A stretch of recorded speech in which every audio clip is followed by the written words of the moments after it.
দুনিয়ার হাসানা আপনি পেয়েছেন কিনা এবার নিজের কাছে জিজ্ঞাসা করেন, আপনি কোরআন পেয়েছেন? কোরআনে কারীম যা পাওয়ার অর্থ কি? কমপক্ষে 4টা বিষয় যদি আপনি মানতে পারেন কোরআন কেন্দ্রিক, তাহলে বুঝবেন আপনি কোরআন পেয়েছেন। এই দলিলটা আছে সূরা বাকারা প্রথম নাম্বার পারা 18 নাম্বার পৃষ্ঠা 4 নাম্বার লাইনের 121 নাম্বার আয়াতে, আল্লাযীনা আতাইনাহুমুল কিতাবা ইয়াতলুনাহু হাক্কা তিলাওয়াতি। আমি যাদেরকে কিতাব দিয়েছি, কোরআন দিয়েছি, তারা এর হক আদায় করে পড়ে। আমি এই শব্দটা নিয়ে তাফসিরে বহু ঘাটাঘাটি করে আমার মাথায় ঢুকতেছিল না।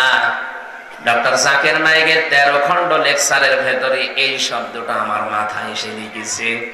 উনি আয়াতের তাফসির করতে গিয়ে লিখেছেন, কেউ যদি হক আদায় করে পড়তে চায় কমপক্ষে তার 4টা শর্ত মানা লাগবে।